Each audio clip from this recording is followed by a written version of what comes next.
Salam dostlar, bu videoda fizikadan blok imtahanında karşılaşabileceğiniz 5 vacip sual tipine bakacağız. Sualları birlikte adım izah edeceğim ki suala daha rahat bir şekilde başa düşebilirsiniz. Ona göre de başlayalım. Ben ilk önce baxa birinci sualımıza. Birinci suala yaxınlaşdırım. Demək, birinci sualımızda bizə nə deyir? Deyir ki, şaqul istiqamətə yuxarı atılan cismin impulsun modunun zaman asılı qrafiki verilmiştir. Cismin kütləsini direkt hesablayın. Havanın müqavimət qüvvəsi nəzərə alınmır. J də bərabərdir 10 metr bölü saniyə kvadratı. Qələmi götürün. Aha, ilk önce biz buradan bakarak görürük ki impuls 20'den 5'e düşüb. Yəni impuls dəyişməsi 20 çıx 5 15'e bərabərdir. Bu da 5 saniyə ərzində baş verdiyi üçün belə yazıram. Deməli P çıxılsın P0 bərabərdir. P çıx P0 nədir? Impuls dəyişməsi. Impuls dəyişməsi FT-yə bərabərdir. Yeni yazıram FT. O da bərabərdir. F nədir? mg. Yeni yazıram mg vurulsun. T də nədir? Zaman. Yeni yazdım zaman. İndi P biz bildik ki 20'dir. Ona göre yeni yazıram 20 çıxılsın. P0 nədir? 5'dir. Yeni yazdım 5. O da bərabərdir. mg t'yə. Və burada mən m'i tapsam nə olur? M bərabərdir. 20'dən 5'i çıxdım. Edə neçə? 15. Yeni yazdım 15. M'i tapmaq üçün bunu jt'yə bölürəm. Gt.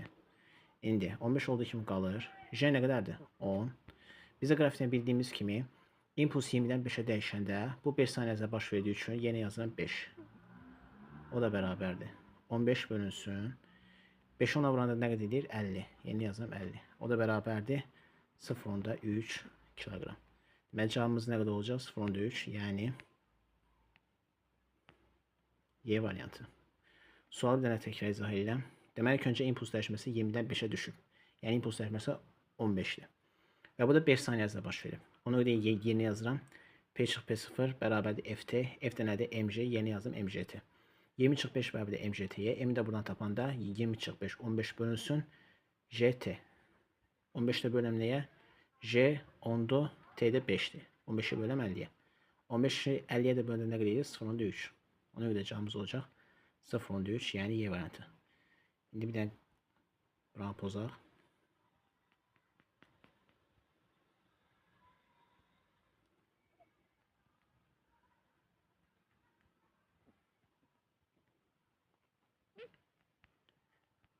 İndi buradan keçək 77-ci suala.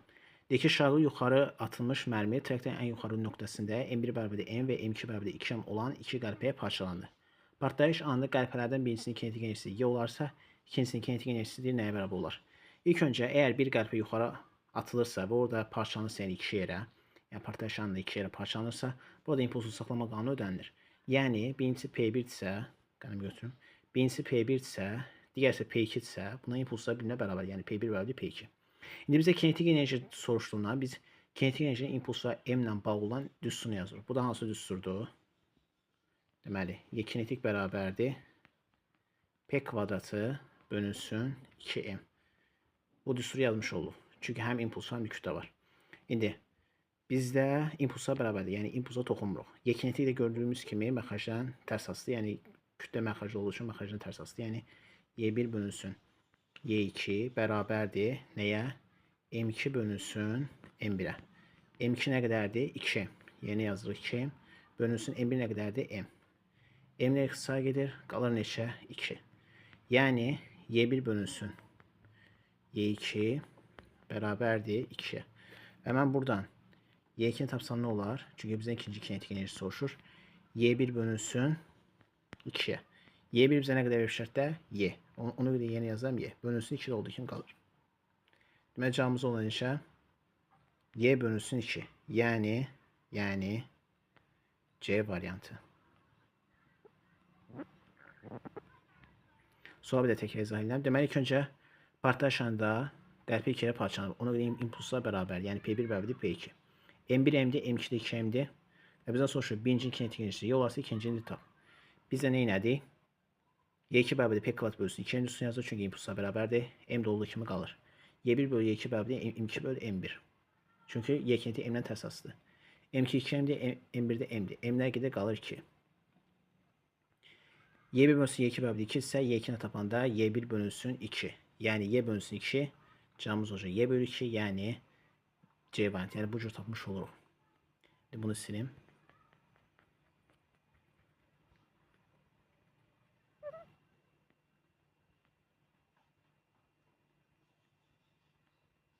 Keçək indi buradan 3-cü sola, yəni 63-cü sola keçək. Sinik qabda porsiyon altında doymayan buxar. Doymayan buxar sözü varsa deməli bu ideal qaz qanununa tabedir. İzotermik sıxılmaqla maye çevirməsi prosesi koordinatları PV koordinatlarında təsvir olunmuşdur. 2, 1, 2 və 3 nöqtə. Burada 1 yoxdur. Desonsiblər burada 1 yazın. 1 də yəni burada soruşur. 1, 2 və 3 nöqtədən uyğun buxar moleküllərinin konsentrasiyaları arasında hansı münasibətdir doğrudur? İlk öncə biz hansı düzsə? Birinci doymayan buxar olduğu üçün doymayan buxar ideal qaz qanununa tabedir. Ona görə belə yazırıq. M bərabərdir M bölünsün V-yə. N V-dən nə cürası tərs asıdır. Çünki V məxrəcdir. Ona görə N tərs asıdır 1 bölü V-dən. İndi burada baxıram. Mən görürəm ki, burada 1, 2, 3 istiqamətində, yəni 1, 2 və 3 istiqamətində V get-gedə azalır. V azalırsa demək konsentrasiya artır. Niyə? Çünki dedik ki, tərs asıdır. Yəni V azalırsa konsentrasiya mütləq bir şəkildə artmalıdır. Ona görə əgər 1, 2, 3 istiqamətində Əgər 1, 2, 3 istiqamətində V azalırsa, onda M V-dən tərs asılı olduğu üçün konsentrasiya nə olur? Artmış olacaq. Yəni 3-ün konsentrasiyası 2-dən, 2-nin konsentrasiyası 1-dən böyük olmuş olacaq. Yəni 1, 2, 3 istiqamətində V azalırsa konsentrasiya artır. Yəni 3-ün konsentrasiyası 2-dən, o da 1-in konsentrasiyasından böyük olmuş olacaq. Ona görə cavabımız olacaq. Ünlü böyükdür N2-dən böyükdür M1-dən, yəni C variantı. Sualı bir dənə təkrar izah etmiş olsaq, M bərabərdir M bölü V-dir. M V-dən tərs asıdır. V azalsa, çünki 1, 2 və 3 istiqamətdə V azalır, onda konsentrasiya nə olur? Artır. Yəni konsentrasiya artırsa, yəni 1, 2, 3 istiqamətində konsentrasiya artırsa, 3-ün konsentrasiyası 2-dən, onda 1-in konsentrasiyası böyük olmuş olacaq. Yəni N3 böyükdür N2 böyükdür M1-dən. Cavabımız olacaq C variantı. C variantı. Bunu sileyim.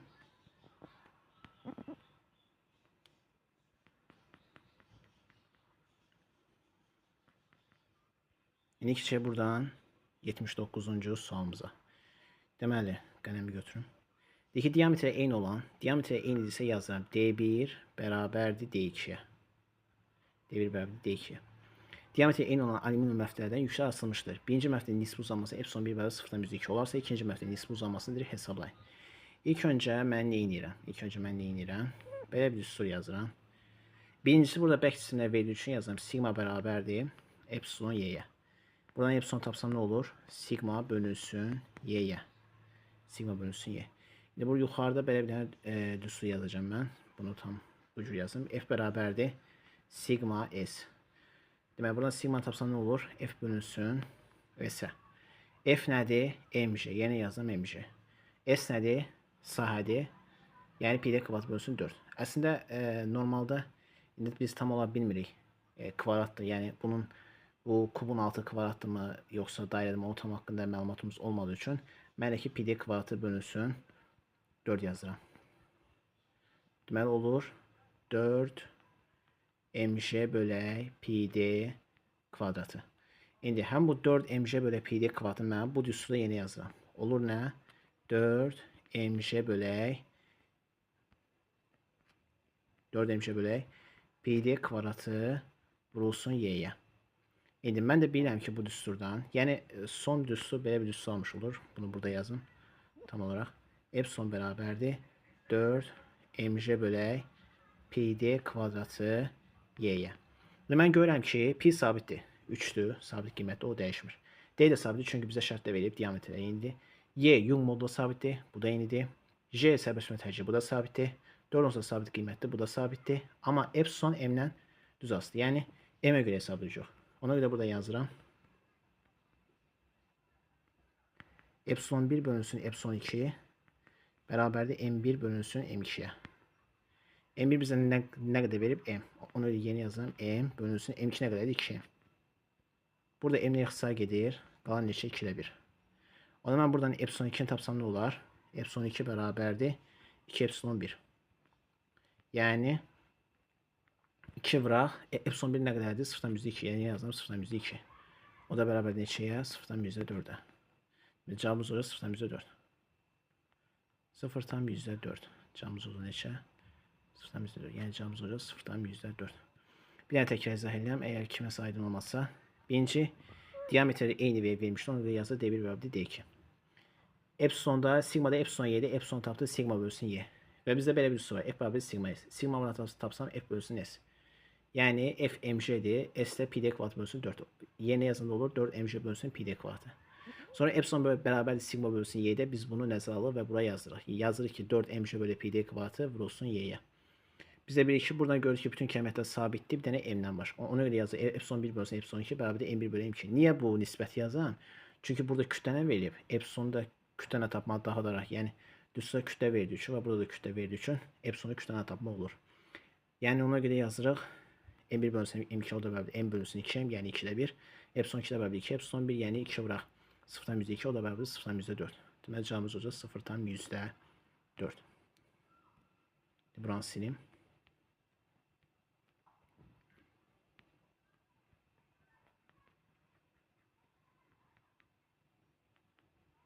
Geçelim de buradan 5. suala yani 26. suala.